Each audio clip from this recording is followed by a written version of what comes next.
Après avoir parlé des deux premières vertus cardinales, ces vertus principales dans l'ordre moral qui vont régler tout notre agir et desquelles vont dépendre toutes les autres vertus, il nous reste maintenant à étudier les deux dernières vertus cardinales que sont la force et la tempérance, vertus qui viennent réguler notre agir, disons, sensible, qui viennent réguler notre irascible et notre concupiscible.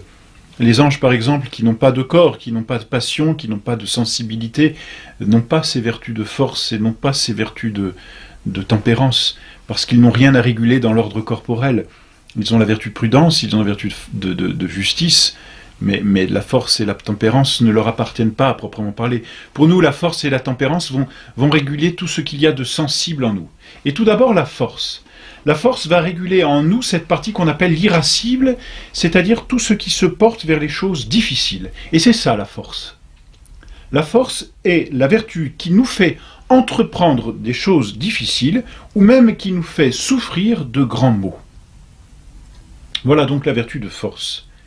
Elle chasse finalement en nous la crainte, cette crainte qui vient comme nous faire reculer devant les choses difficiles. Elle vient modérer l'audace, qui, elle, voudrait aller encore plus loin que ce qui est permis, si l'on peut dire. Donc elle vient tempérer la crainte et l'audace et donner à ces deux passions un juste milieu, en étant ni trop craintif, ni trop audacieux. Elle vient donner ce juste milieu, c'est la vertu de force. Et puis finalement, elle réprime la colère, ou du moins, la colère, justement, c'est en nous cette passion qui nous fait diriger directement contre l'obstacle. Eh bien, elle vient aussi réguler la colère pour que ces choses difficiles, nous puissions les souffrir sans excès ni défaut. Donc la vertu de force nous fait entreprendre ces choses difficiles, et puis elle nous fait réprimer un excès en nous de crainte qui nous paralyserait. On le dit bien, la crainte nous paralyse.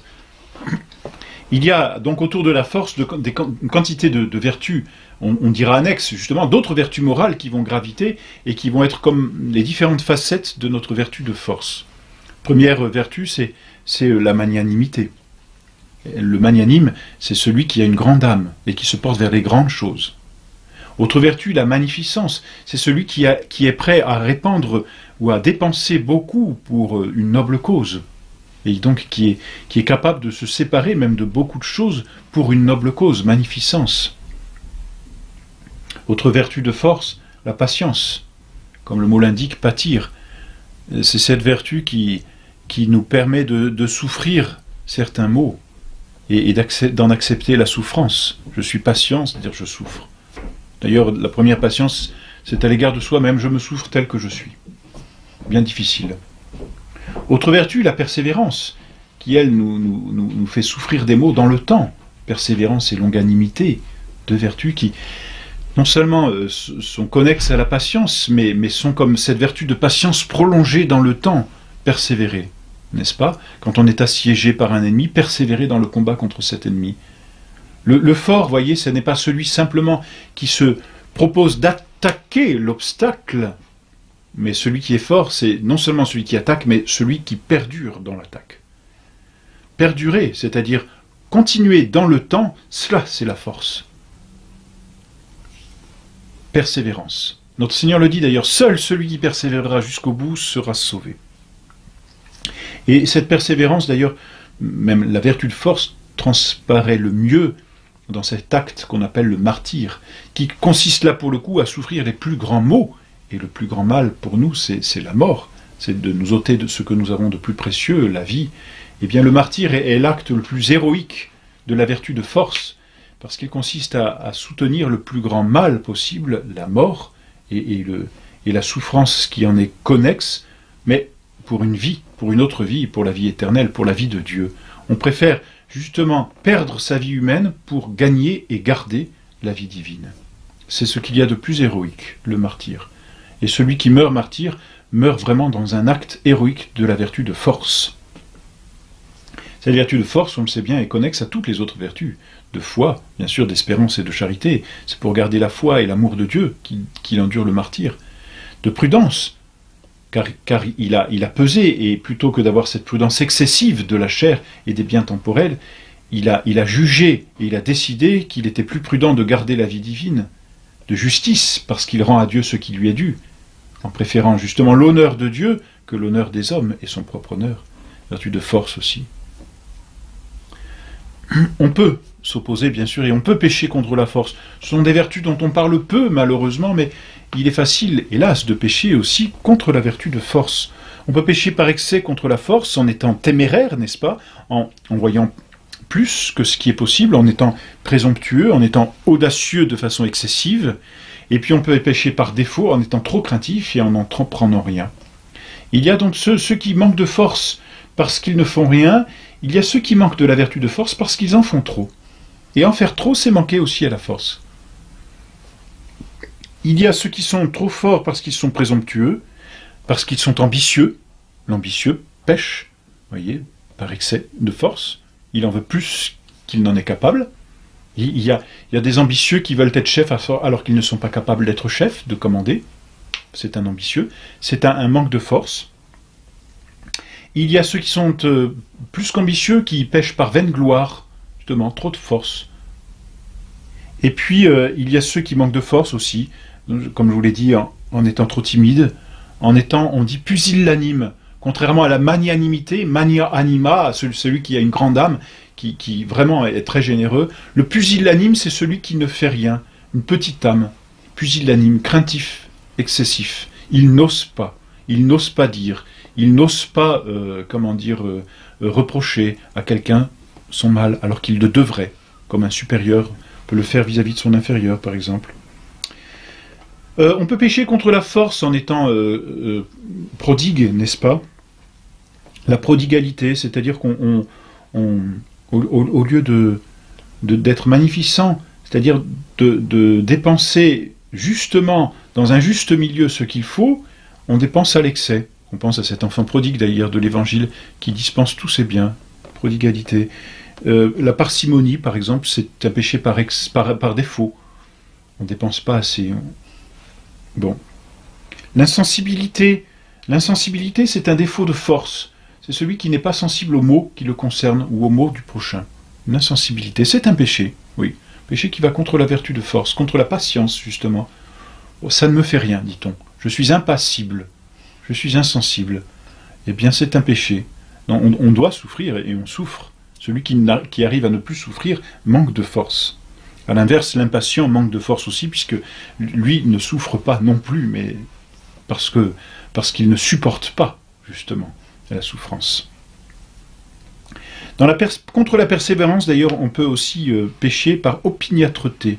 On s'enfonce dans une voie dans laquelle on ne devrait pas s'enfoncer. Pêche par excès de force, ou par inconstance. Donc on ne persévère pas assez. On entreprend et puis on arrête. Manque de constance. Voilà donc les péchés contre la vertu de force.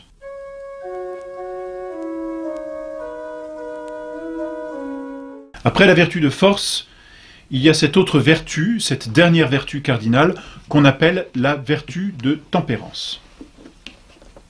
La tempérance vient régler en nous le concupiscible, c'est-à-dire l'attrait des choses concupiscentes, c'est-à-dire des choses qui flattent les sens externes, tout particulièrement effectivement le sens du goût et le sens du toucher, mais c'est une vertu qui vient modérer l'appétit désordonné de nos sens.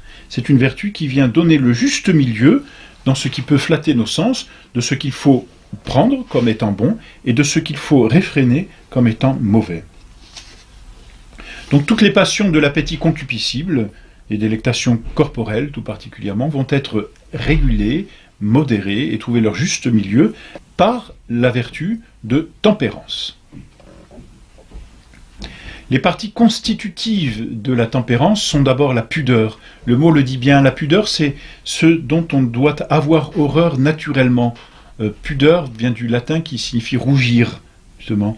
Et donc tout ce qu'il y a de honteux, et aujourd'hui malheureusement nous sommes à une époque où la vertu de pudeur disparaît de plus en plus, même dans les milieux catholiques, il faut bien le dire, hélas, eh bien la véritable pudeur, c'est ce qui nous ferait rougir naturellement. C'est des choses qu'on ne ferait pas parce qu'on en aurait honte. C'est une sainte honte. Voilà. Dans la tempérance, il y a cette vertu de pudeur. Et puis il y a cette vertu d'honnêteté qui nous fait aimer ce qu'il y a de beau dans la tempérance. Bon, la tempérance on la divise, n'est-ce pas, en abstinence.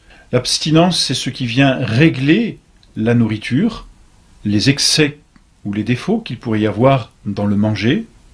La sobriété, c'est cette vertu qui vient régler les excès et les défauts qu'il pourrait y avoir dans la boisson, tout particulièrement.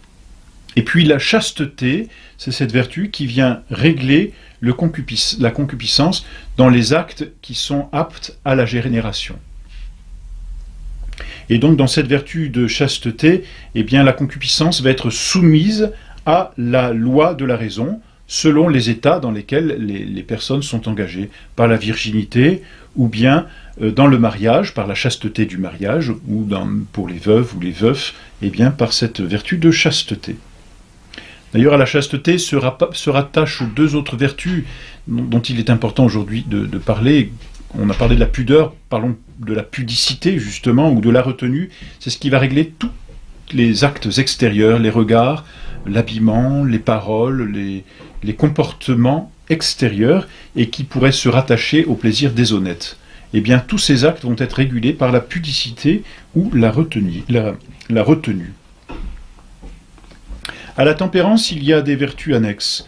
La mansuétude, la clémence, la douceur, justement, la modestie, la modération, l'humilité, la studiosité. Toutes ces vertus vont tourner autour de la tempérance et vont réfréner le concupiscible, c'est-à-dire les désirs immodérés de savoir, les désirs immodérés du plaisir des sens, les désirs immodérés de châtier, par exemple.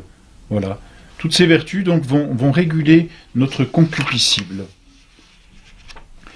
Les péchés, on reverra, on développera tout ce qui concerne les péchés propres à la concupiscence quand on étudiera les commandements de Dieu, quand on étudiera aussi les péchés capitaux.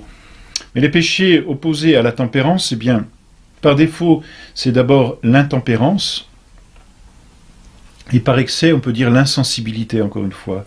L'intempérance dans ce qu'il n'y a plus de retenue dans la recherche effrénée des sens. Donc l'intempérance, bien, malheureusement, peut faire même perdre l'intelligence. L'un des effets de l'intempérance, c'est l'aveuglement de l'esprit, ce qui est absolument tragique. Alors, par exemple, la gourmandise, l'excès de gourmandise, n'est-ce pas, qui peut se trouver de plusieurs façons, par trop comment dire, par excès, c'est-à-dire par une quantité trop grande de choses à manger, par un excès de qualité, la recherche des mets, par la façon aussi dont on mange. Bon, bref, on peut rencontrer cette gourmandise de façon multiple. Et puis la luxure, qui est le péché opposé à la chasteté. La luxure, donc, ce sont tous les péchés opposés à la chasteté. Ces péchés-là doivent être régulés par la mortification, justement. Parce qu'en nous, la concupiscence, depuis le péché originel, a cette faculté de ne plus se soumettre à la raison, de ne plus se soumettre au supérieur, ni à la raison, ni à la volonté. C'est donc la mortification qui, petit à petit, va remettre notre concupiscible en ordre, c'est-à-dire modérer cet appétit effréné des choses sensuelles pour les soumettre à nouveau à la raison.